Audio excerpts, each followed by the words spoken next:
श्रीपादराजं शरणं प्रपद्ये। सद्गुरुनाथ परमपिता परमात्मा श्री गोपाल बाबा महाराज की जय। श्रीपाद श्रीवल्लभ लेखमाला, लेख क्रमांक 52। वचनांचे पक्के श्रीपाद श्रीवल्लभ। श्रीपादांची वचने आणि वचनपूर्तीबाबत किती लिहावं। दत्तप्रभूंचा हा अवताराने स्वतः अवतरण्यापूर्वीपासूनच वचने आणि आशीर्वाद द्यायला सुरुवात केली। महालय अमावस्येला माता सुमती महाराणीला वचन दिले की मी तुझ्या पोटी येईन, आणि गणेश चतुर्थीला श्रीपाद अवतरले। कुरवपुरात अंबिकेला वचन दिले की माझ्यासारखा दुसरा नसल्याने मीच तुझ्या पोटी येईल, आणि पौष शुद्ध द्वितीयेला श्री गुरु नरसिंह सरस्वती स्वामी महाराज अवतरले। आजी आजोबा नंद गोपाळ शनी प्रदोष व्रत करीत, आणि आई वडील विष्णुदत्त प्रत्यक्ष दत्ताला भोजन देत, म्हणून त्यांना बापनाचार्य आणि सुमती अप्पलराज करून स्वतः पिठापुरात आले। भारद्वाज महर्षींना सवितृ काटक यज्ञ पूर्णाहुती स्वीकारताना वचन दिले की मी तुझ्या गोत्रात माझा पहिला अवतार श्रीपाद श्रीवल्लभ हा तू यज्ञ केला त्या पिठापुरात घेईल। तेही वचन पूर्ण झाले। काशी क्षेत्रात संन्यास घेण्यासाठी लाड कारंजे सोडताना आई वडिलांना वचन दिले की मी 30 वर्षांनी तुम्हाला पुन्हा दर्शन देईन। गोदावरी काठावर बासर येथे साखरे सायनदेवाला वचन दिले, संवत्सरी पंचदशी आपली पुन्हा भेट दक्षिण प्रांतात भीमा अमरजा संगमावर होईल। रविदासाला वचन दिले, तू पुढील जन्मी राजभोग उपभोगशील, आणि माझ्या नरसिंह सरस्वती अवतारात पुन्हा दर्शन होईल। आजोबा बापनाचार्यांना वचन दिले, मला तुमचे रूप खूप आवडते, म्हणून पुढील अवतारात मी तुमच्या रूपात येईल।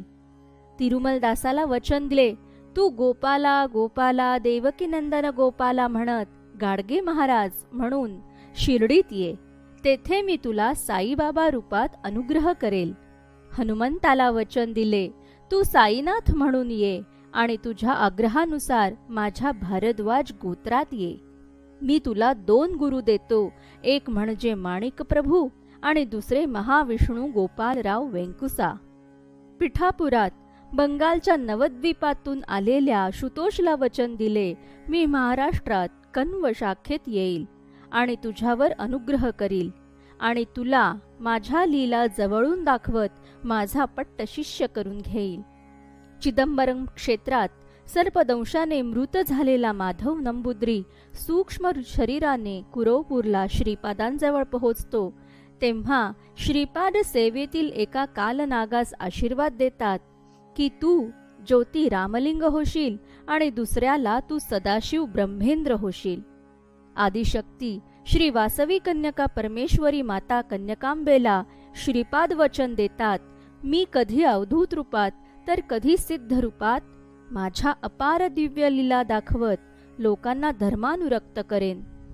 मी काही काळ अदृश्य होऊन इसवी सन 1350 ते 1378 संन्यास धर्म उद्धारासाठी नरसिंह सरस्वती नावाने अवतरेन, व त्या अवतारात 80 वर्षे इसवी सन 1378 ते 1458 संचार करून लाड कारंजे, काशी, बद्री क्षेत्र, हिमालय सव्य प्रदक्षिणा, प्रयाग, नर्मदा, लाड कारंजे, नाशिक, त्र्यंबकेश्वर, गोदावरी परिक्रमा, अंबेजोगाई, परळी वैजनाथ, भिलवडी, औदुंबर, वाडी, गाणगापूर, कर्दळी वनात गुप्त होईल। तेथे 300 वर्षे तपोमग्न राहून प्रज्ञापुरात म्हणजे अक्कलकोट येथे स्वामी समर्थ नावाने अवतरेन। कुरवपूर क्षेत्रात आलेल्या एका आंग्ल भक्तास आशीर्वाद देतात, तू पुढील जन्मी हिमालय प्रांतात वेद पंडित कुटुंबात जन्माला येशील, आणि योगी होऊन 100 ग्रामी जाशील। जर्मन भाषेत जॉन कडून श्रीपादांचे चरित्र आविर्भावित होईल। यवन संन्यासी म्हणजे साईबाबा वृद्धावस्थेपर्यंत राहतील, आणि माझे चैतन्य त्यांच्यात समाविष्ट करून त्यांना माझ्यासारखा तयार करेन। पिठापुरात आजोबा बापनाचार्यांचे घर हे श्रीपाद श्रीवल्लभांचे जन्मस्थान आहे। तिथे पादुका प्रतिष्ठापित होतील आणि श्रीपाद श्रीवल्लभ चरितामृत ग्रंथ सहजच प्रकाशित होईल. तेथे श्री दत्तात्रेय, श्रीपाद श्रीवल्लभ आणि श्री नरसिंह सरस्वतींची मूर्ती प्रतिष्ठापित होईल. माझ्या जन्म नक्षत्राच्या दिवशी जे माझी आराधना करतील त्यांच्यावर मी संतुष्ट होतो. नरसिंह सरस्वतींच्या जन्मस्थानी लाड कारंजे जवळ शेगाव येथे माझ्यातल्या गणेश अंशाने गजानन नावाचे महात्मा प्रकट होतील. सूर्य चंद्राची गती एखाद्या वेळी शक्य होईल, पण श्रीपादांचे वचन बदलणे अशक्य आहे. पिठापुरात आलेल्या एका अवधूताला श्रीपादांनी आशीर्वाद दिला, तू पुढील जन्मी हिंदू साम्राज्य स्थापन करणाऱ्या हक्कबुक्क रायाचा साथीदार होशील, म्हणजे विजयनगर हंपी येथे. नंतरच्या जन्मात तू तुझा भाऊ सायनाचार्याकडे गोविंद दीक्षित म्हणून तंजावर राज्याचा महामंत्री होशील. नंतर तू विद्यारण्य स्वामी होशील व शृंगेरी मठाचा अधिपती होशील.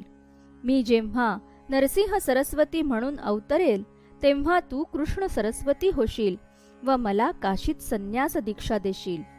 3 अहोरात्र एकाग्रतेने श्रीपादांचे स्मरण ध्यान करणाऱ्याला श्रीपाद प्रत्यक्ष दर्शन देऊन धन्य करतात. नरसिंहवर्मा हिंदू साम्राज्य स्थापनेसाठी महायोद्धा छत्रपती शिवाजी महाराज नावाने राजा होतील. थोरले बंधू श्रीधरराज शर्मा सज्जनगडावर समर्थ रामदास नावाने अवतरतील. दुसरे थोरले बंधू श्री रामराज शर्मा श्रीधर स्वामी नावाने अवधूत रूपाने अवतरतील. शिवाजी महाराजांना श्रीशैल्य दर्शनात अनुग्रह मिळेल. भास्कराचार्य तुमचा वंश निरंतर राहणार. तुम्ही माझे आजोबा बापनाचार्य व्हाल. व्यंकटपय्या श्रेष्ठी नरसिंह सरस्वती अवतारात ऐश्वर्यवान वैश्य होतील आणि त्यांना नरसिंह सरस्वतींचे दर्शन होईल. बापनाचार्य वंश कलियुगाच्या अंतापर्यंत राहील. विश्वकुंडलिनी हलविणे हे माझ्या अवताराचे प्रयोजन आहे. काकीनाडा, सामलकोट आणि पिठापूर मिळून एक मोठं शहर निर्माण होईल. हिराचंद गोपालचंद कोठारे. दिगंबरा दिगंबरा श्रीपाद वल्लभ दिगंबरा.